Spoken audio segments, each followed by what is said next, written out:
था क्या था? सप्लाई चेन क्या होती है उसके बारे में एक ही सवाल दिया था। पक्की बात है, मुझे तो दो याद आ रहे हैं, मुझे खुद ही याद नहीं आ रहा दूसरा कौन सा, बट दो थे। चलिए जी, सप्लाई चेन क्या होती है?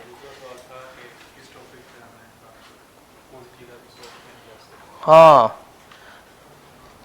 और हमने क्या चीज़ खरीदनी है,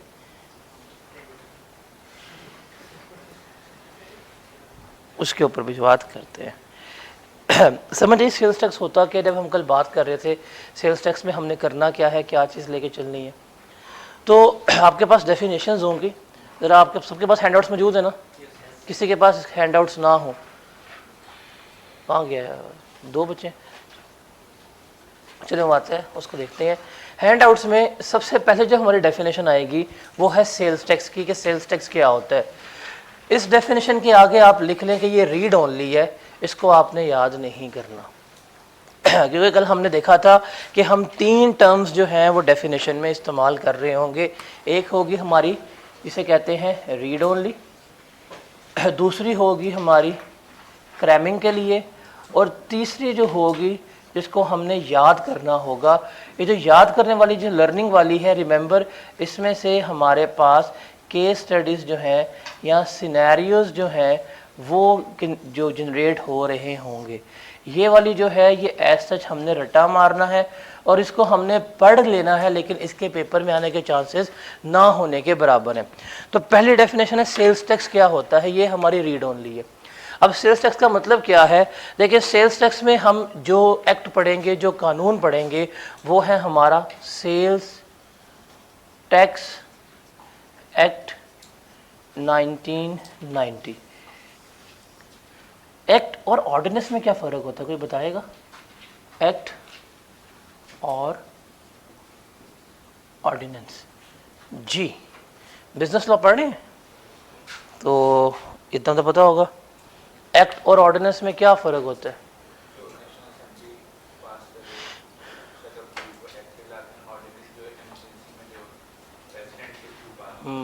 एक्ट वो है जो पार्लियामेंट के ज़रिए पास किया गया है, और ऑर्डिनेंस क्या है?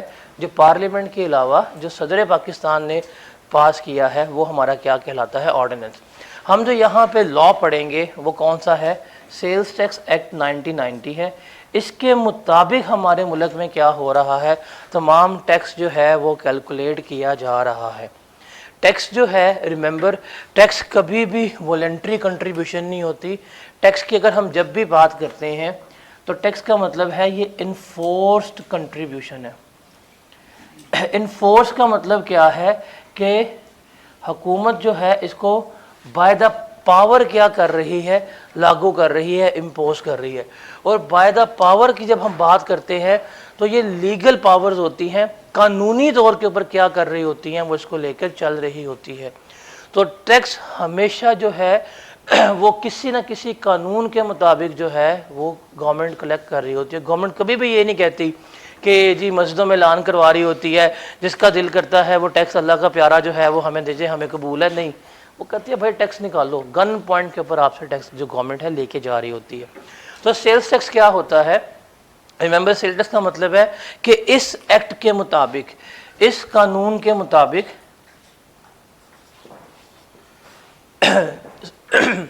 कोई भी टैक्स, कोई भी एडिशनल टैक्स या कोई भी डिफ़ॉल्ट सरचार्ज जो हम ले रहे होते हैं वो मेरा क्या कहलाता है? सेल्स टैक्स कहला रहा होता है। कोई भी फ़ाइन, कोई भी पेनल्टी, कोई भी फ़ी वगैरह जो इस एक्ट के मुताबिक कैलकुलेट की जाएगी वो भी मेरा क्या कहलाएगा? सेल्स टैक्स कहला रहा होगा। उसके अलावा कोई भी अमाउंट, कोई भी सम जो इस एक्ट के मुताबिक पेएबल है हुकूमत पाकिस्तान को, वो भी मेरा क्या कहलाएगा? सेल्स टैक्स कहला रहा होगा। तो इस एक्ट के मुताबिक, इस कानून के मुताबिक कोई भी रकम हमने अगर गवर्नमेंट को पे कर दी है वो मेरा क्या कहलाएगा? सेल्स टैक्स कहला रहा होगा। आगे चलते हैं। आगे आता है हमारे पास आउटपुट टैक्स और हमारे पास आएगा इनपुट टैक्स। कल जब हम आउटपुट टैक्स की और इनपुट टैक्स की बात कर रहे थे तो आउटपुट टैक्स क्या होता है, कोई बताएगा? जो कस्टमर से कलेक्ट करते हैं। और इनपुट टैक्स क्या होता है? यही चीज़ है। और ये दो डेफिनेशंस भी जो हैं ये रीड ओनली हैं, ये पेपर में नहीं आती। मार्क करते रहें साथ साथ, ताकि आपको बाद में याद करते हुए पढ़ते हुए कन्फ्यूजन ना हो। आउटपुट टैक्स क्या होता है? रिमेंबर, आउटपुट टैक्स में यहाँ पे आपको डेफिनेशन में एक वर्ड नज़र आ रहा होगा, रजिस्टर्ड पर्सन। हम ये बात कर रहे हैं किसके पर्सपेक्टिव में? रजिस्टर्ड पर्सन की। अब पर्सन क्या होता है उसको तो हम देखते हैं क्या है क्या नहीं, लेकिन अगर हम बात करें पर्सन की, तो पर्सन हमारे पास दो तरह के होते हैं।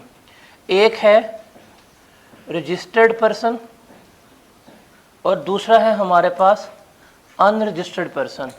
रिमेंबर, रजिस्टर्ड पर्सन का मतलब क्या है? वो person who is registered under sales tax act 1990 और liable to be registered under sales tax 1990, वो हमारा क्या है? रजिस्टर्ड पर्सन कहला रहा होता है। अब रजिस्ट्रेशन कैसे होती है? आप जाते हैं FBR में अप्लाई करते हैं, वो अप्लाई करने के बाद तमाम डॉक्यूमेंट सबमिट करवाते हैं, तो वो आपको रजिस्ट्रेशन सर्टिफिकेट इशू कर देते हैं कि जी हमने आपको क्या कर दिया है, सेल्स टैक्स में रजिस्टर्ड कर दिया है, और आपको एक नंबर अलॉट कर देते हैं जिसको हम कहते हैं STRN, sales tax registration number जो है वो आपको अलॉट कर दिया जाता है। STRN, sales tax registration number. इसका मतलब क्या है कि आप सेल्स टैक्स में रजिस्टर्ड हैं और ये आपका रजिस्ट्रेशन नंबर है। जैसे आपको ICAP वाले जो आपका CRN है वो दे रहे होते हैं रजिस्टर्ड होने के बाद, सिमिलरली क्या होता है यहाँ पे भी रजिस्टर्ड पर्सन को मिल रहा होता है। हम जो पूरी सेल्स टैक्स की कहानी पढ़ रहे हैं ना, कि सेल्स टैक्स कौन पे करेगा, सारा सिस्टम क्या होगा, वो किसके पर्सपेक्टिव से पढ़ रहे हैं? रजिस्टर्ड पर्सन के।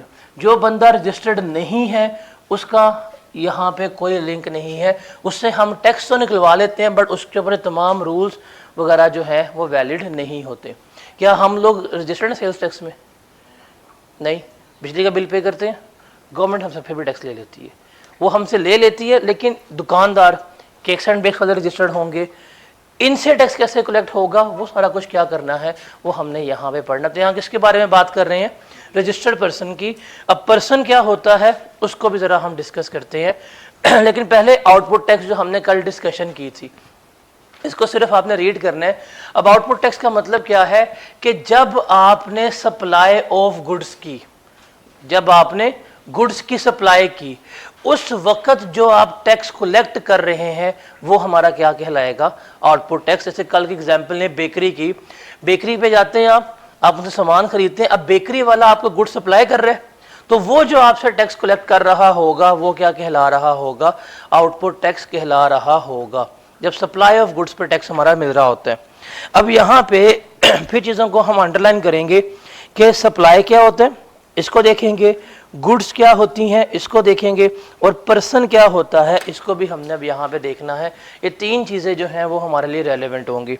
उसके अलावा जो फेडरल एक्साइज ड्यूटी है क्या होती है, हमारे सिलेबस का पार्ट नहीं है, ये जाके आप C5 5 में पढ़ेंगे।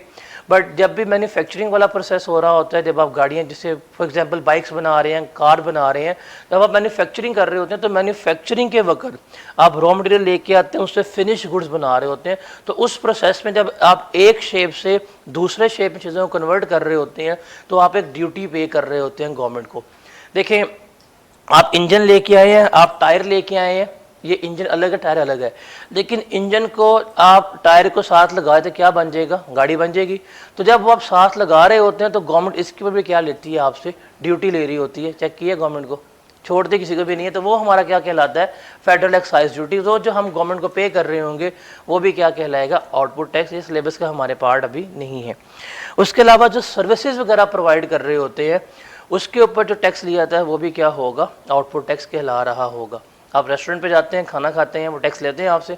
अब खाना खाना एज अ सर्विस प्रोवाइड करना है, बट जो उन्होंने टैक्स लिया आपसे वो क्या कहलाएगा? आउटपुट टैक्स कहला रहा होगा। तो ये रीड ओनली है, इसको याद करने की ज़रूरत नहीं है। उसके बाद था इनपुट टैक्स।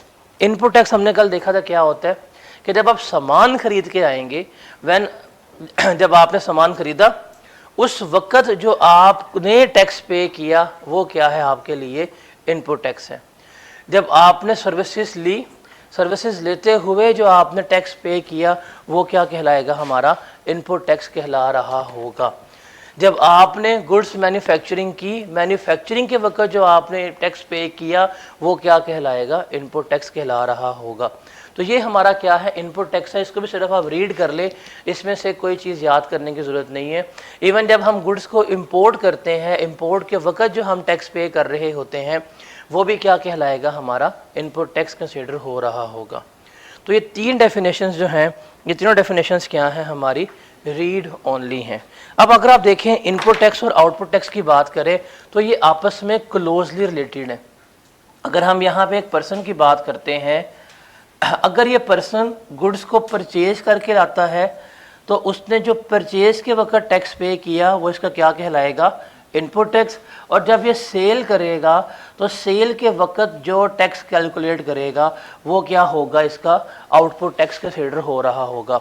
और फिर इसने जिसको सेल की है, मतलब यहाँ पे इसने अगर इस बंदे को सेल की है, ये टैक्स इसने पे किया होगा ना इसको, तो इसके लिए टैक्स कौन सा कंसीडर होगा, इनपुट, बिकॉज इसने पे कर दी है, इसने तो वसूल किया था, इससे तो वसूल किया था ना, इसका आउटपुट टैक्स है। अगर इसके पर्सपेक्टिव से बात करें तो ये क्या कहलाएगा, इसका ये इनपुट टैक्स जो है वो कंसीडर हो रहा होगा। सप्लाई चेन पढ़ के ऐसे क्या होती है देखते हैं अभी। अब यहाँ पे मैंने आपको एक चीज़ अंडरलाइन की, पर्सन किसे कहते हैं, पर्सन क्या होता है कोई बताएगा, व्हाट इज अ पर्सन, शख्स, एक शख्स। और पर्सन क्या होता है, क्या, कंपनी, ओके, एओपी। और देख के बढ़ ले भाई, तो क्या मार रहे। अब टैक्स में पर्सन का वर्ड बहुत इंपॉर्टेंट है, यहाँ पे पर्सन लिखा हुआ है। अगर आज से पहले बात करें तो आपको ये था मतलब पता कि पर्सन का मतलब क्या होता है, शख्स, ऐसे ही है। लेकिन टैक्स में पर्सन जो है वो एक्सप्लेन्ड है। टैक्स में जहाँ पे भी पर्सन का वर्ड लिखा आएगा ना, उससे मतलब क्या होगा, इंडिविजुअल। अब इंडिविजुअल में क्या आएगा, man and women, association of person आएगी, कंपनी आएगी और गवर्नमेंट। इन सब को कलेक्टिवली हम क्या कह रहे होंगे, पर्सन कह रहे होंगे। तो टैक्स में, इवन लॉ में भी, जहां पे भी पर्सन का वर्ड लिखा हुआ मिल जाएगा, उस पर्सन से क्या मुराद है, इंडिविजुअल, एओपी, कंपनी और गवर्नमेंट। देखिए अगर कहीं पे उसने बात की ना इंडिविजुअल के लिए, इसका मतलब वो सिर्फ इंडिविजुअल की स्पेसिफिकली बात कर रहा है। अगर कहीं पे उसने बात की है ना कंपनी के लिए, पूरे लॉ में, इवन पूरे इनकम टैक्स में भी हमारी यही डेफिनेशन है, तो वो सिर्फ किसके लिए बात हो रही है, कंपनी के लिए हो रही है। उसने बात अगर की है गवर्नमेंट के लिए तो स्पेसिफिकली किसके लिए बात हो रही है, गवर्नमेंट के लिए। लेकिन अगर उसने कहीं पे भी पर्सन का वर्ड लिख दिया तो उस किसके बारे में बात कर रहा है, इन सब के बारे में बात कर रहा है, जिसमें इंडिविजुअल भी आएगा, जिसमें एओपी भी आएगी, जिसमें कंपनी भी आएगी, जिसमें गवर्नमेंट भी आ रही होगी। तो ये आपने इसको याद देख लेना है, रीड ही करेंगे याद हो जाएगी। पर्सन में क्या कुछ शामिल होगा, इंडिविजुअल, कंपनी आएगी। अब कंपनी क्या होती है ये हम जाके इनकम टैक्स में पढ़ेंगे, लेकिन आप जाके बिजनेस पढ़ेंगे कंपनी क्या होती है।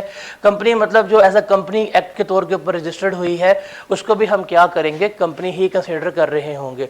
उसके अलावा फेडरल गवर्नमेंट, हमारी जो वफाकी हुकूमत है वो इसमें आ रही होती है, हमारी प्रोविंशियल गवर्नमेंट, सूबाई हुकूमत वो इसमें आ रही होती है, जो हमारी फॉरेन गवर्नमेंट्स हैं वो इसमें आ रही होती हैं, मतलब यूके गवर्नमेंट हो गई है, सऊदीया की होगी। इवन जो फॉरेन गवर्नमेंट्स की पॉलिटिकल सब डिवीजन है, जैसे अगर यूके में लंदन गवर्नमेंट अलग है जो उनकी मेट्रोपॉलिटन गवर्नमेंट है, वो भी क्या होगी हमारे लिए यहाँ पे कंसिडर हो रही होगी। फिर जो पब्लिक इंटरनेशनल ऑफिसेज हैं, जैसे आप कर लें यूनेस्को हो गया, WHO हो गया, ये भी क्या है हमारे पर्सन ही कंसिडर हो रही होंगी।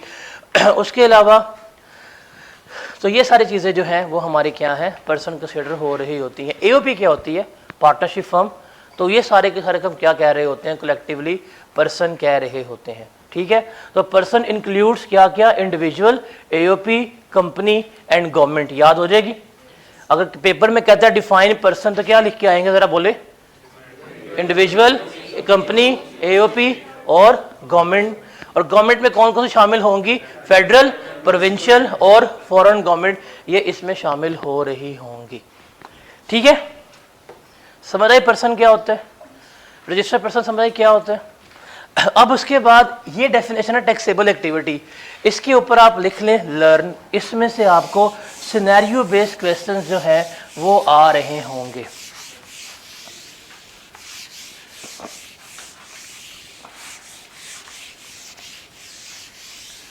उससे पहले ज़रा ना हम एक टेबल बनाते हैं और हमने सप्लाई चेन को पढ़ना है क्या है और किस तरह से वो चल रही होगी। अब देखें पेपर में क्वेश्चन पता क्या आएगा, पेपर में क्वेश्चन आएगा आपको कैलकुलेट सेल्स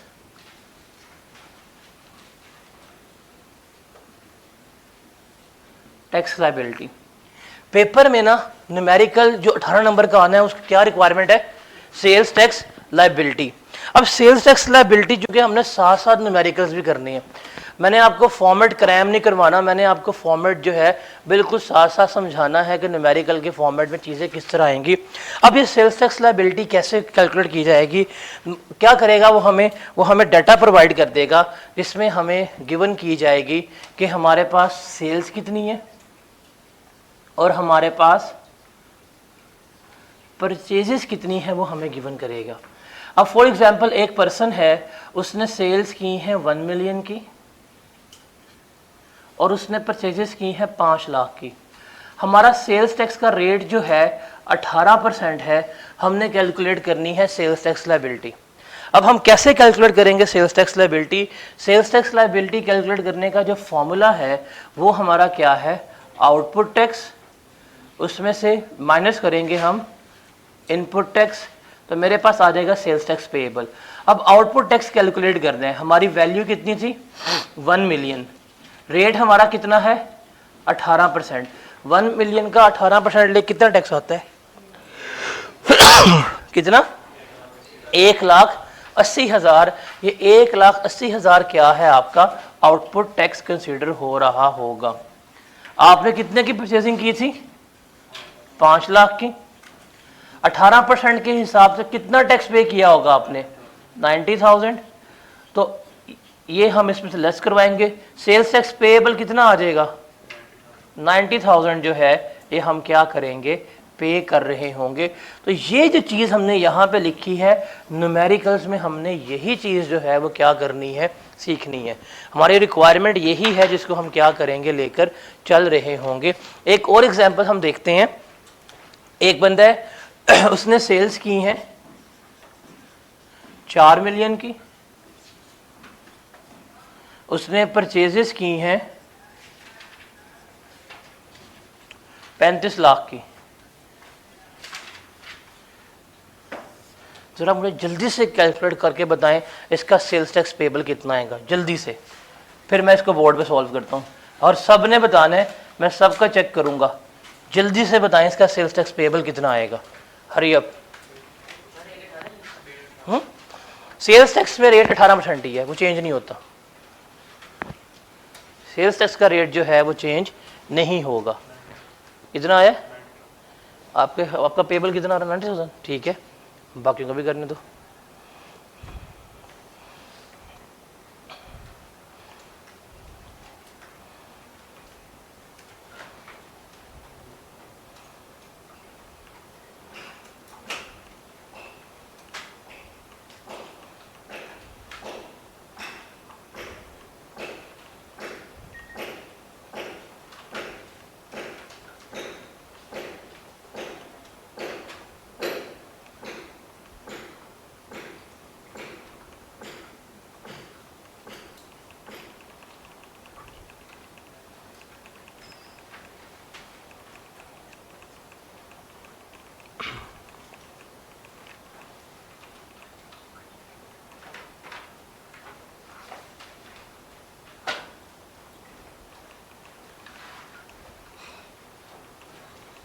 जी जनाब क्या आंसर आया है 90,000 सबका आया है। कैसे निकाला है पहले मुझे बताएं, आप लोगों का आउटपुट टैक्स कितना आया है 72 रुपीज, 7,20,000। आपका इनपुट टैक्स कितना आया है 6 लाख, कितना पे हुआ, कितना पे 90,000। ये हमारा सेल्स टैक्स पेएबल है। ये तो आप लोगों को पहले दिन ही आ गया, जाओ छुट्टी करो, फिर पेपर देगा उसके साथ जाके, यही तो करना है अपने पेपर में जाके। 30 नंबर इसमें से मिलते हैं, बट वो करना कैसे है वो भी आपको बताते हैं। तो इस तरह से हमारी रिक्वायरमेंट क्या होती है, सेल्स टैक्स पेएबल जो है वो हमने कैलकुलेट करना है। अब सेल्स टैक्स पेएबल में ना मैं आपको सप्लाई चेन क्या होती है पहले वो बताएं, फिर हम जरा देखते हैं कि इसको इनडायरेक्ट टैक्स कहते क्यों हैं, और इनपुट टैक्स और आउटपुट टैक्स क्या और किस तरह से कैलकुलेट होगा। जरा उसका एक टेबल बनाते हैं और इस टेबल को जरा आप लोगों ने समझना है। पहले बताएं सप्लाई चेन क्या होती है, बताएं सप्लाई चेन क्या होती है।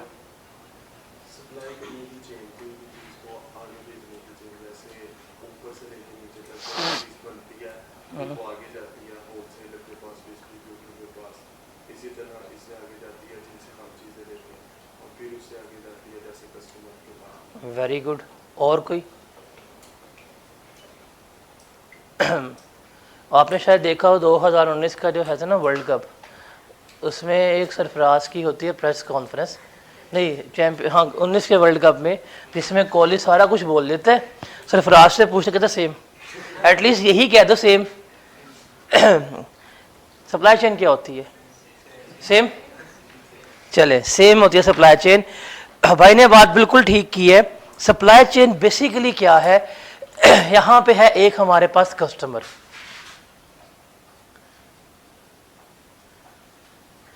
इस कस्टमर ने कुछ चीजें लेनी है और फैक्ट्री हमारे पास कहीं दूर है। अब कस्टमर तक चीजें पहुंचानी है, वो जिसमें तमाम चीजें तमाम एक्टिविटी शामिल होंगी वो हमारी क्या है, सप्लाई चेन।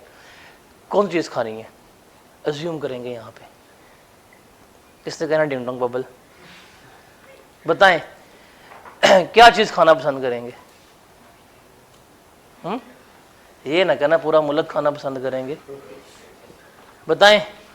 चले हम एग्जाम्पल लेते हैं, चले हम थोड़ी सी ना क्या कहते हैं मैनिफेस्टेशन करते हैं, मुस्तकबिल की बात करते हैं। आप मार्च के महीने में पेपर दे के घर से आएंगे, ठीक है, और घर में तो पूरा फ्लेक्स करना है आप लोगों ने कि आप तो मैं जंग लड़के आ रहे हैं, गज़वा हिंद लड़के आई हैं तकरीबन। घर में आके अम्मी को कहना कि ये हो गया वो हो गया, भूख बहुत लगी है, और आप डिमांड क्या करेंगे, बिरयानी खाने की।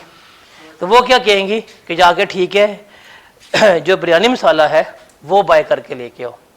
आप बैठे हुए हैं चीचू की मलिया में, ठीक है, कोई तो मुझे खुद नहीं पता, नाम तो याद है, कोई दूर दराज इलाका है, आप वहां पे बैठे हुए हैं। चले हम पत्तों की कर लेते हैं, आप बैठे हुए हैं यहाँ पे एक पत्तों की के दूर उफ्तादा गांव में एक बैठे हुए हैं आप, ठीक है, ठीक है। फैक्ट्री जो नेशनल की, ये गिराएगा मुझे तार यार आज, जो नेशनल की फैक्ट्री है लेट्स सपोज वो है कोयटा में। अब क्या करेंगे आप फैक्ट्री के मालिक को कॉल करेंगे, वो अपना हेलीकॉप्टर बुक करेगा, उड़ता हुआ आएगा, आपके छत के ऊपर लैंड करवाएगा और कहेगा जी ये लें आपका 134 रुपये वाला बिरयानी मसाला। ऐसे होगा? ऐसे तो नहीं होगा, है सो छोटा यार, पत्तों की में क्या करना है 250 वाला खा के, तो क्या करेंगे। अब आप खुद सोचें, जो आपको गुड्स अवेलेबल हैं ये कहाँ पे मैन्युफैक्चर हो रही है, मैन्युफैक्चर कहाँ पे बैठा हुआ है, कोई मैन्युफैक्चर बैठा हुआ है कराची में, कोई बैठा हुआ है KPK में, कोई बैठा हुआ है बलूचिस्तान में, लेकिन गुड्स तो आपको घर के बाहर से मिल रही हैं। वहाँ से गुड्स उठा के यहाँ तक जो आई है, कोई ना कोई चेन इन्वॉल्व हुई होगी, वो हमारी क्या कहलाती है, सप्लाई चेन कहला रही होती है। अब सप्लाई चेन में जो मैक्सिमम लोग हमारे इन्वॉल्व होते हैं, तो कहानी शुरू होती है हमेशा हमारी किससे, इम्पोर्टर से। हम बात कर रहे हैं सप्लाई चेन की, कहानी किससे शुरू होगी, इम्पोर्टर से। इम्पोर्टर कौन है, वो बंदा जो रॉ मटेरियल वगैरह इंपोर्ट कर रहा है। पाकिस्तान में बहुत चीज़ें हैं जो बनती नहीं है बल्कि इंपोर्ट होती हैं, और हमारा कंट्री अनफॉर्चुनेटली एक नेट इंपोर्टर कंट्री है, क्योंकि हमारे कंट्री में जो रॉ मटेरियल है वो इंपोर्ट ही होता है। तो इंपोर्टर क्या करेगा, सामान इंपोर्ट करेगा। अब उसने सामान तो इंपोर्ट कर लिया, इंपोर्ट करने के बाद ये सामान किसको दे देगा, मैन्युफैक्चरर को दे देगा, फैक्ट्री वाले को दे देगा कि ये लो भाई सामान, ये तुम्हारा काम है, अब जो तुमने काम करना है करो। मैन्युफैक्चर के पास क्या आ जाएगा, रॉ मटेरियल।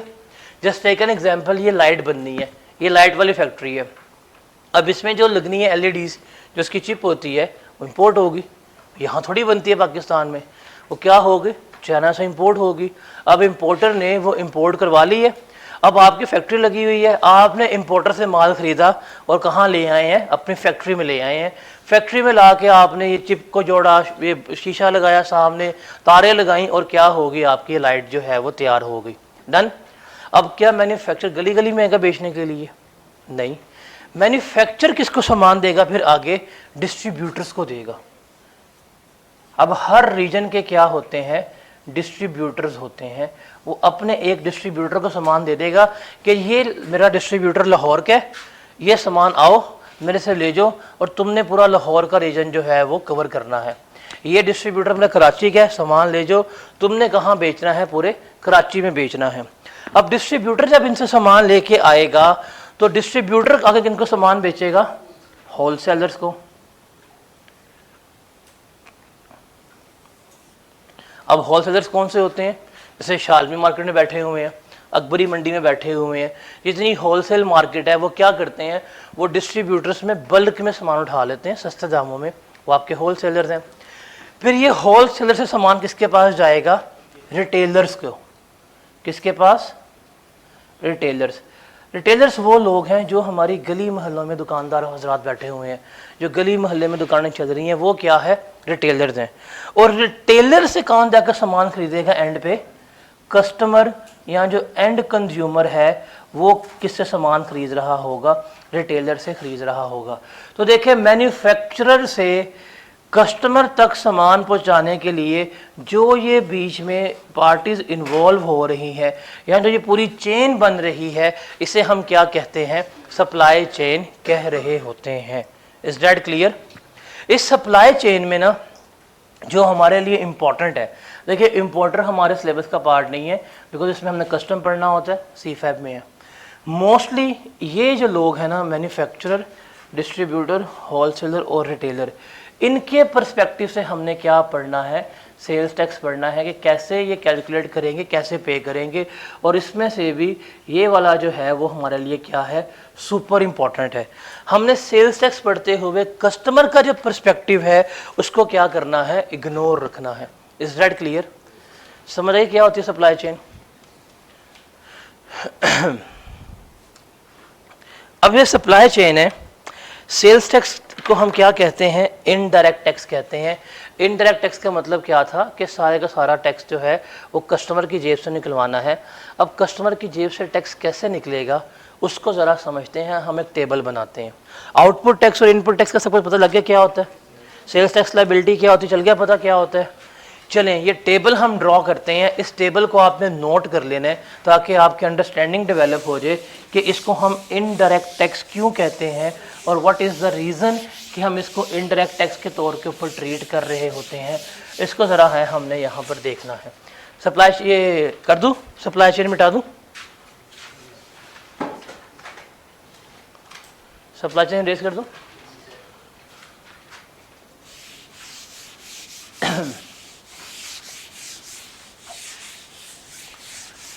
अब सवाल ये है कि सामान तो हम लोग खरीदते हैं, एंड कंज्यूमर, टैक्स हम पे करते हैं, हम ही पे कर रहे हैं ना, गवर्नमेंट को टैक्स हम पे कर रहे हैं ना, सर इज नो, हम टैक्स को पे कर रहे हैं, दुकानदार को पे कर रहे हैं।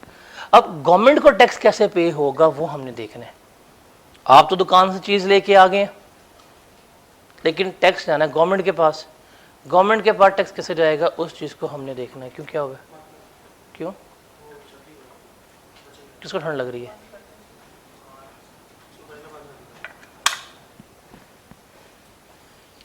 पानी जरा कहना।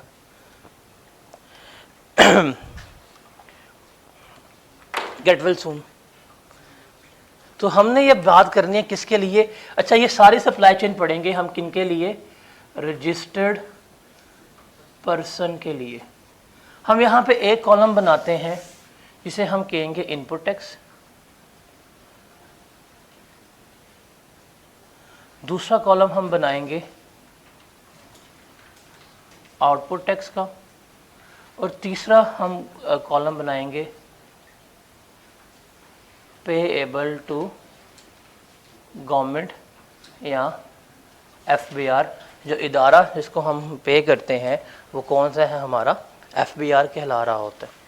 ये टेबल समझना है आपने, अगर इसकी अंडरस्टैंडिंग डेवलप हो जाती है सेल्स टैक्स आपका अच्छा हो जाएगा। हम ये इसी सप्लाई चेन जो अभी लिखी है उस सप्लाई चेन को हम बीच में लेके आते हैं। सबसे पहले हम बात करते हैं इंपोर्टर की। एक इंपोर्टर है, इसने गुड्स इंपोर्ट की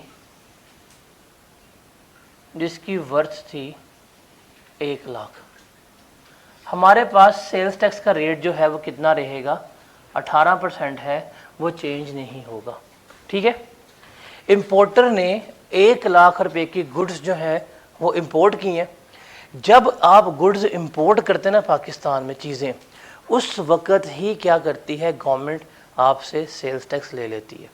तो 1 लाख की गुड्स इंपोर्ट की है, जब ये जाएगा वेयर हाउस में, सॉरी पोर्ट के ऊपर कि ये मेरी गुड्स हैं, मुझे क्लियर कर दें कि कितने गुड्स मंगवाई हैं, दिखाएं, लाख रुपए की, लगाएगा रेट। FBR का ऑफिसर कितना, 18%, कितना टैक्स बनेगा, 18,000। वो 18,000 टैक्स इससे क्या कर लेगा, वसूल कर लेगा।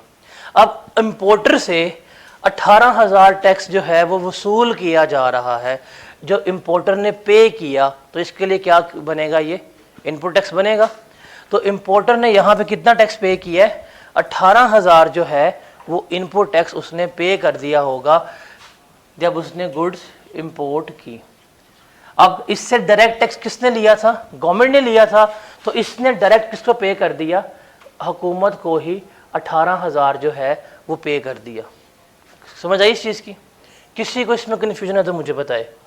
एनीवन, कोई किसी को कन्फ्यूजन है क्या?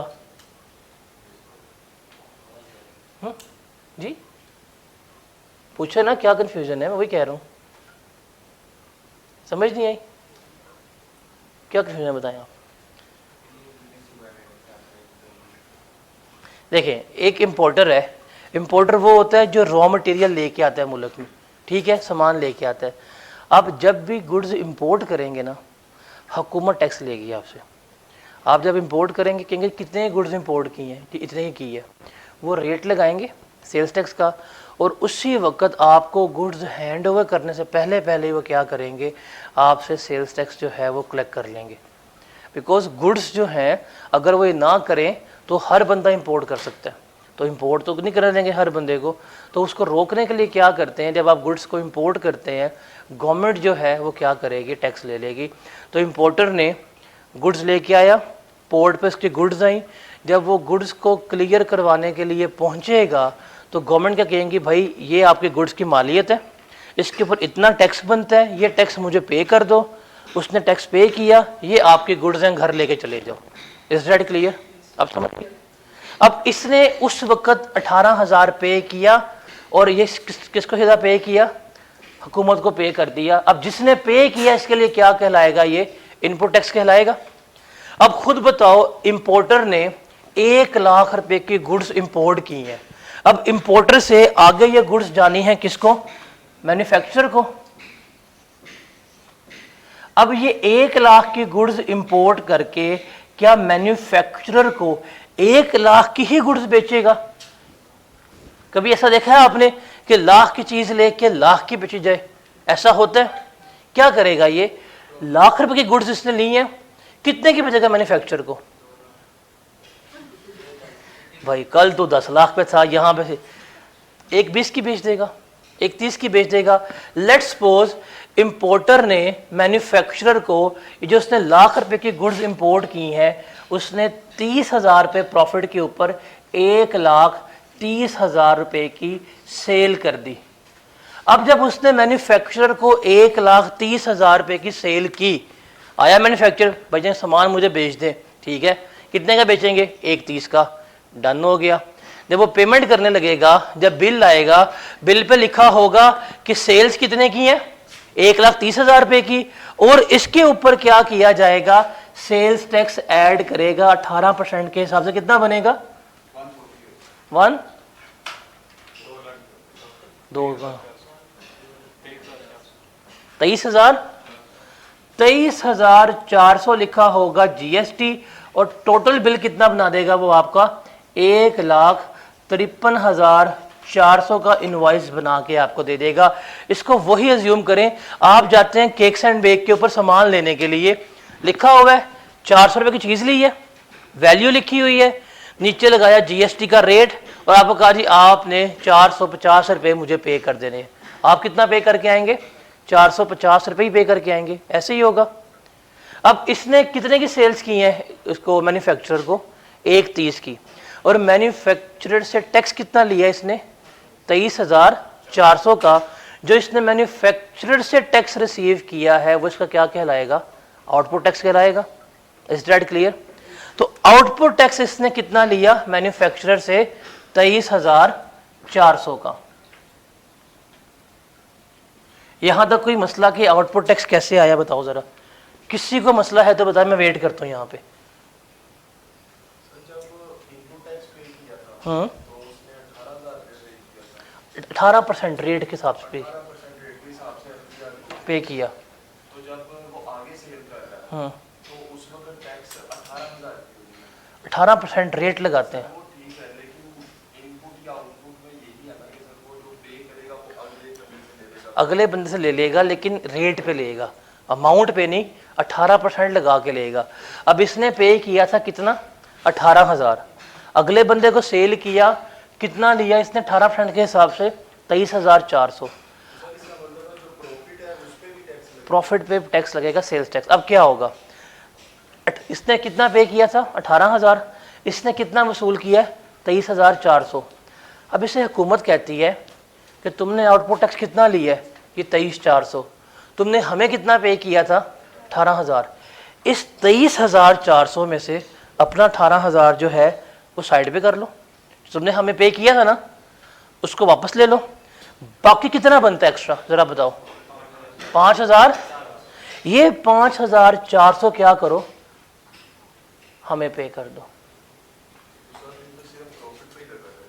वो इसको कुछ नहीं, क्या आप खुद बताएं, इस बंदे की जेब से कुछ गया टैक्स में?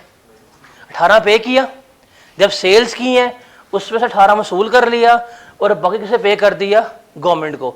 अब ये जो 5,400 है ये एक्चुअल किसकी पॉकेट से गया? मैन्युफैक्चरर की पॉकेट से गया। अब इसका मतलब जब मैन्युफैक्चरर ने गुड्स बाय की हैं, कितने की बाय की थी इसने? 1,30,000 की। इस 1,30,000 रुपए के ऊपर इसने कितना टैक्स पे किया था? 23,400। इसका मतलब जो इंपोर्टर का आउटपुट टैक्स था वो मैन्युफैक्चरर का क्या बनेगा? इनपुट टैक्स बनेगा।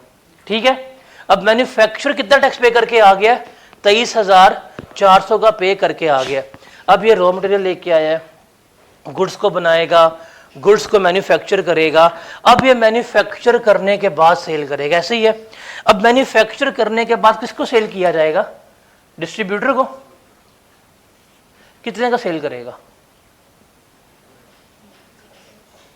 फॉर एग्जाम्पल इसने गुड्स मैन्युफैक्चर करके बेची हैं तो ये इसको बेच रहा है 2.5 लाख रुपए की, बिकॉज मैन्युफैक्चरिंग कॉस्ट में तो होगी, लेबर लगी होगी, मटेरियल है, वो सब कुछ लगा होगा।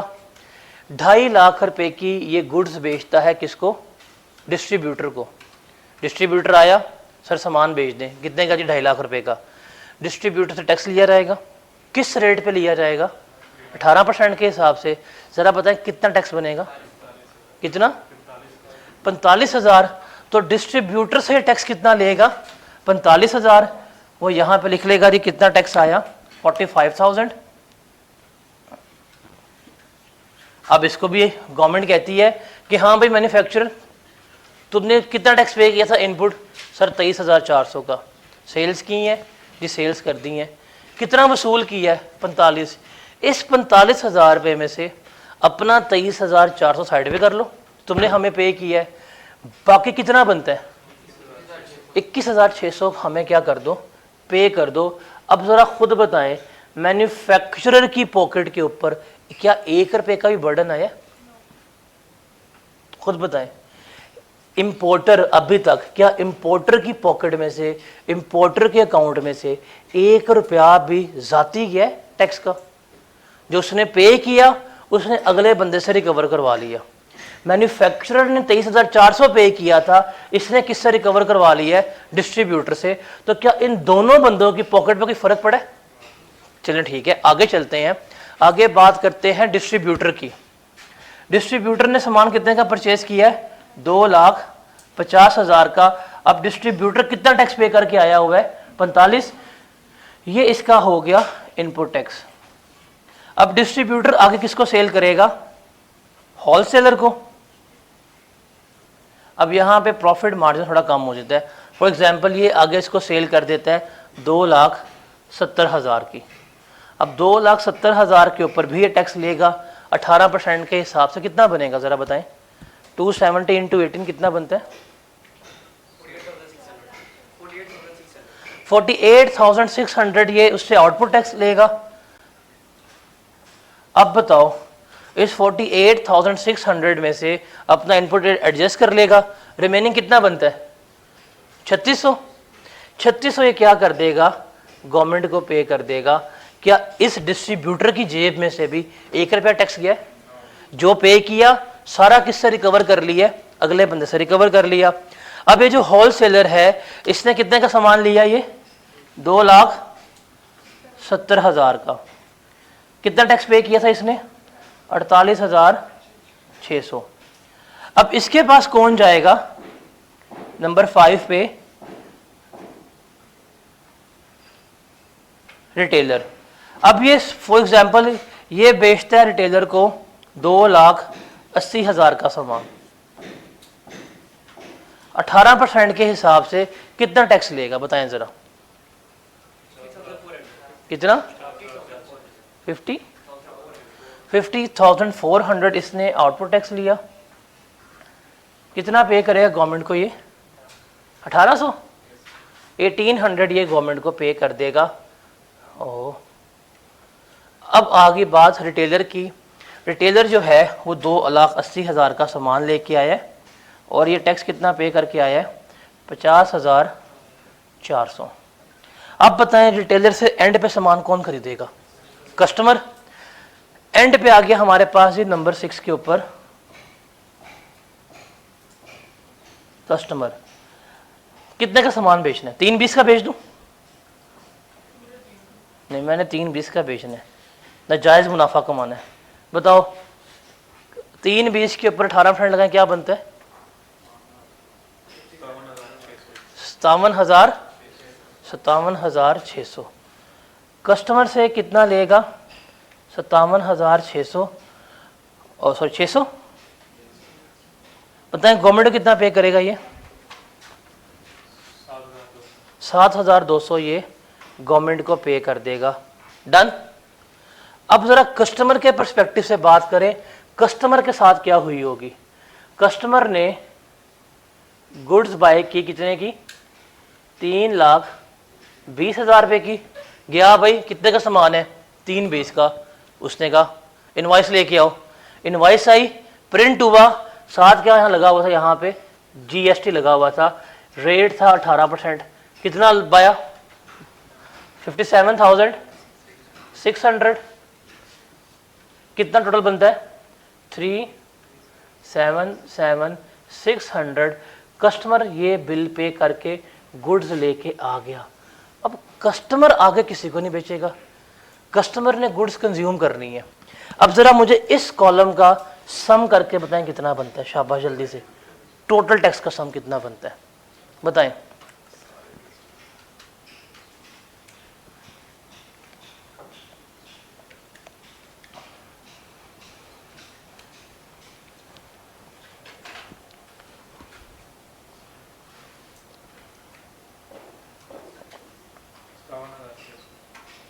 कितना बना? 57,600। अब आप खुद देखें इस सप्लाई चेन में हुआ क्या है। एक चीज जो लाख रुपए की आई थी वो लोगों ने लाख से करते हुए 3,20,000 की बेची है। इसको यहाँ पे यहाँ जाते हुए टोटल टैक्स कितना बने 57,600। जब एट द एंड कस्टमर के पास चीज गई है ना, ये सारा टैक्स किसने पे किया है? 57,600 रुपया सारे का सारा किसने बेयर किया है? कस्टमर ने। आप इस कस्टमर से पहले देखें, इंपोर्टर ने जो इनपुट टैक्स पे किया था आउटपुट से क्लेम कर लिया, क्या इसके जेब के ऊपर 1 रुपये का ही फर्क पड़ा है? इसने जो पहले पे किया, इसने अगले से वसूल कर लिया, जो एक्स्ट्रा वसूल किया था वो किसको पे कर दिया? हुकूमत को पे कर दिया। इसने इतना पे किया था, जब इसने आगे बेचा, लेस करवाया, रिमेनिंग जो एक्स्ट्रा लिया था वो गवर्नमेंट को पे कर दिया। हर बंदे ने अपना इनपुट टैक्स अपने आउटपुट टैक्स में से एडजस्ट करता गया और रिमेनिंग किसको पे करता गया? वो हुकूमत को पे करता गया। एंड पे कौन आ गया बेचारा? कस्टमर। तो कस्टमर्स को जब चीज बेची गई तो सारे का सारा टैक्स अल्टीमेटली किससे रिकवर हो गया? कस्टमर से रिकवर हो गया।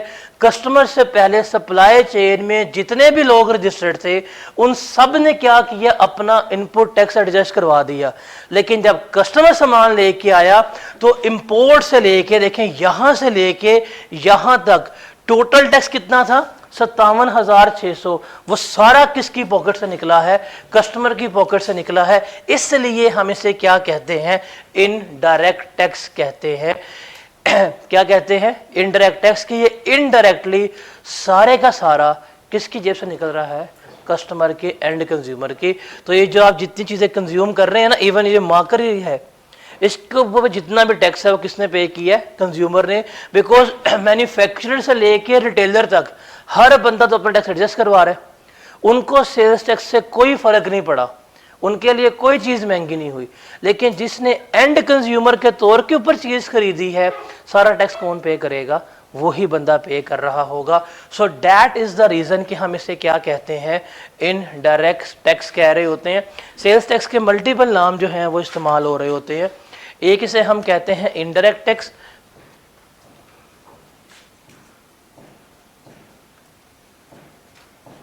दूसरा इसको हम कहते हैं वैल्यू एडेड टैक्स। आपने अक्सर नाम सुना होगा वैट का।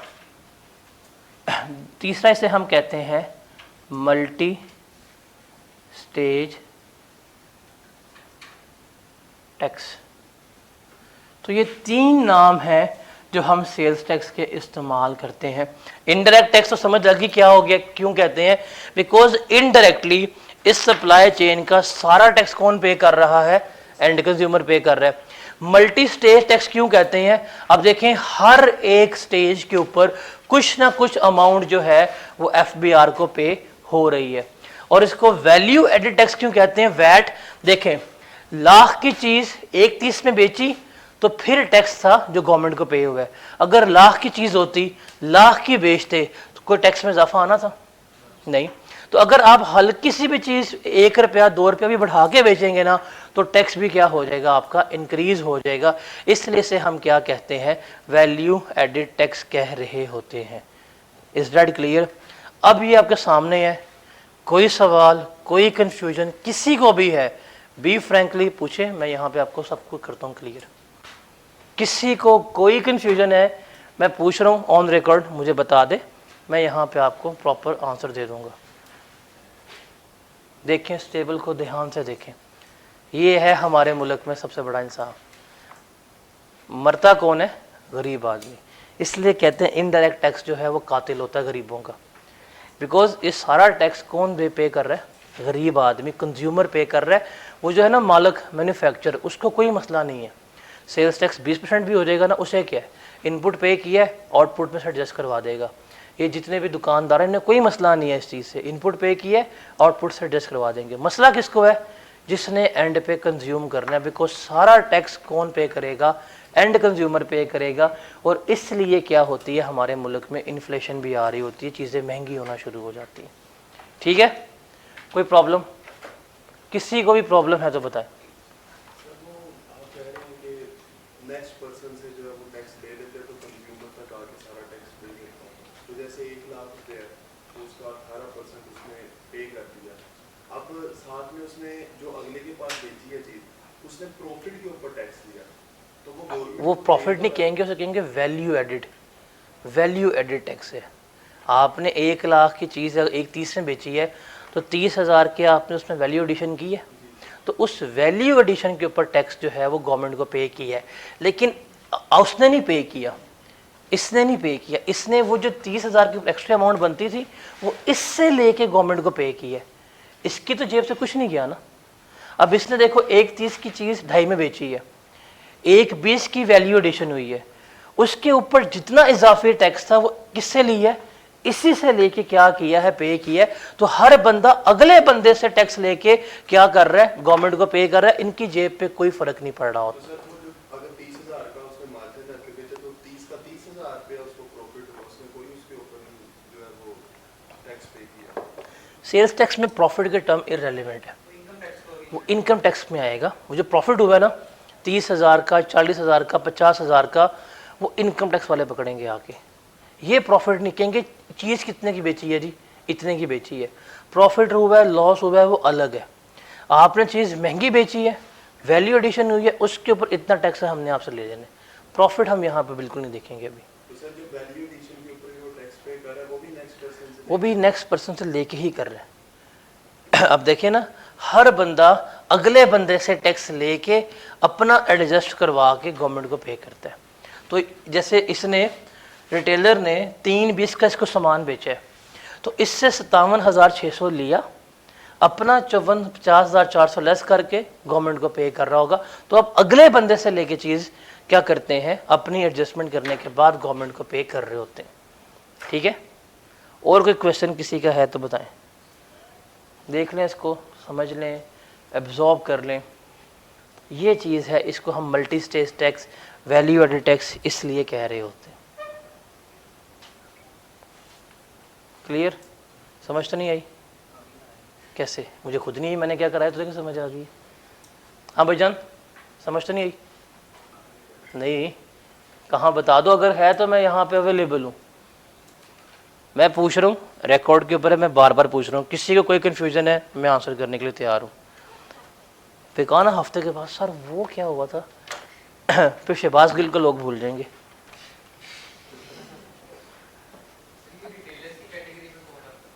छोटे दुकानदार, बड़े दुकानदार, ये गली मोहल्ले वाले पे नहीं करते, लेकिन ये कारफूर वगैरह जाने दें, आगे बताऊंगा। ये जो छोटे मोटे दुकानदार ये समझते हैं हम रजिस्टर्ड नहीं है, हम बच गए हैं, इनकी हड्डियाँ टैक्स निकालती है गवर्नमेंट, इनकी बिजली के बिलों पे इतना टैक्स लगा देती है। देखें, एक जो बंदा रजिस्टर्ड है ना वो 18% पे करता है, ये छोटे दुकानदार 27% टैक्स पे करते हैं बिजली के बिल के ऊपर। अगर बिजली का बिल 1 रुपये बढ़ गया ना, इनका उसके मल्टी तो निकालती है, गवर्नमेंट नहीं छोड़ती। ये तो है कि जी गवर्नमेंट बड़ी रहम करती है ना, उनकी सबसे बड़ी रेवेन्यू कलेक्शन ही सेल्स टैक्स है। हमारी सोसाइटी 24 करोड़ की कंज्यूमर बेस्ड सोसाइटी है और कंजम्पशन यहाँ पे टिका के होती है। तो वो कहते हैं इनकम टैक्स नहीं पे करना, ना पे करो, खर्च तो करोगे, भूखे तो नहीं रहोगे। पानी पे भी टैक्स लगा देते हैं, पीने के ऊपर भी। आप मिनरल वाटर की बोतल लेके आए, टैक्स है, हर चीज़ पर टैक्स लगा दिया उन्होंने, जीएसटी, कोई चीज़ नहीं छोड़ी है। तो यहाँ तो इनकम टैक्स पे कर दो, बताओ भिखारी को तुम्हारी कितनी इनकम है। अब भिखारी ने कभी अपनी इनकम बतानी नहीं है, उसने कह रहे मैं थोड़ी भीख मांगने आई हूँ, आपको लगता है तो क्या करेंगे, उसके खाने पीने के ऊपर जो टैक्स है वो निकाल रहे होंगे। तो this is how the government deals with the person. तो अच्छी बात है, तो फिर ये कम हो जाएगा ना। अब जर्मनी, यूरोप हो गया, वहाँ पे इनकम टैक्स, सेल्स टैक्स बहुत कम है। अब मेरा एक दोस्त जर्मनी में है, वो कहते हैं यार हमारी इनकम के ऊपर फ्लैट 36% ऑफ कर ले जाते हैं, 36% इनकम से टैक्स कट जाता है सीधा ही। अगर उसकी इनकम एक स्लैब है उससे बढ़ जाए तो 44% टैक्स कटते हैं। मैं कहा ठीक है, मैं कहा सेल टैक्स कितना है, कहता 1%, 0.5%, महंगाई नहीं है फिर। अब वो इनकम के ऊपर सारी गवर्नमेंट टैक्स ले रही है तो फिर सेल टैक्स नहीं है। अब कहता है वहाँ पे कार्ड रिलोड वगैरह हो गया, इंटरनेट हो गया, उस पर टैक्स ही नहीं है। मैं क्या मतलब, कहता 10 का कराऊंगा लोड 10 ही आएगा। अच्छा जन्नत में रह रहा भाई तू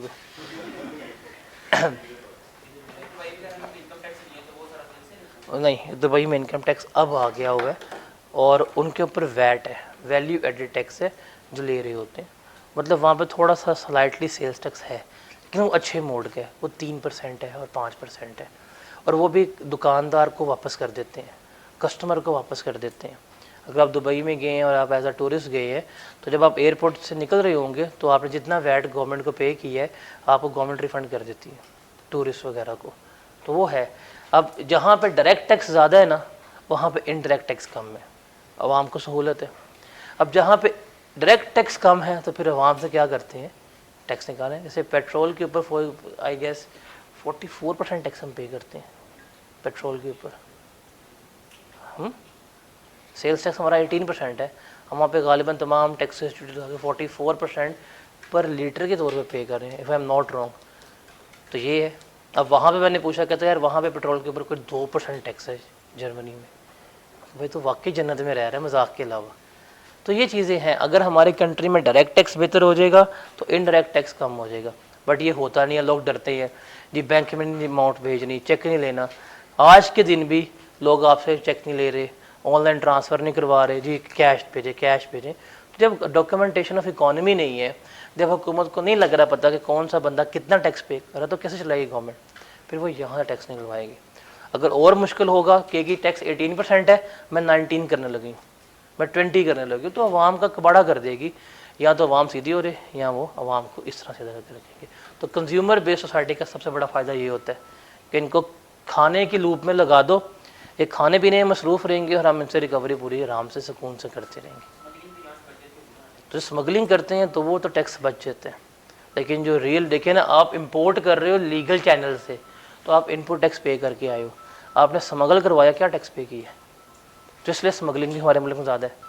स्मगलिंग करनी क्या है, पहाड़ पे खड़े हुए हैं, वो फेंका, स्मगल हो गया अफ़गानिस्तान, सीधा बिल्कुल चिल हो के। कभी जीबी वगैरह जाएँ तो जीबी में आपको अक्सर ऑडी वगैरह मिल रही होती है, घरों में खड़ी होती है। क्यों? कहते उस पहाड़ से लेके आ रहे हैं, बस गधों पे लाद के काट के लेके आते हैं, यहाँ के वेल्ड करके ऑडी चला रहे होते हैं।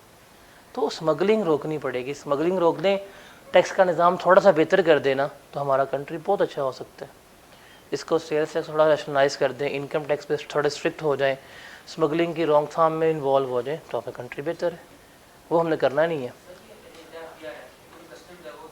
वो भी FBR लेते हैं।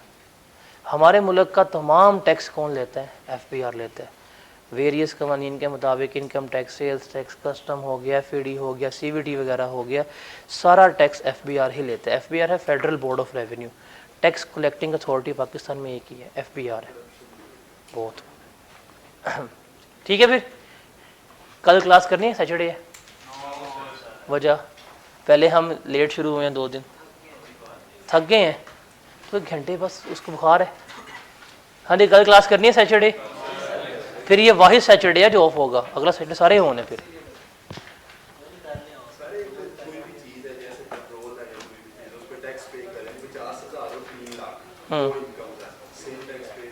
नहीं, इनकम टैक्स थोड़ा रैशनलाइज होता है।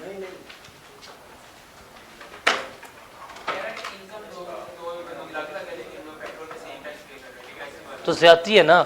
अब एक बंदा फाइलर है, वो भी टैक्स पे कर रहा है उतना, एक बंदा नॉन फाइलर कुछ भी नहीं इसने पे किया।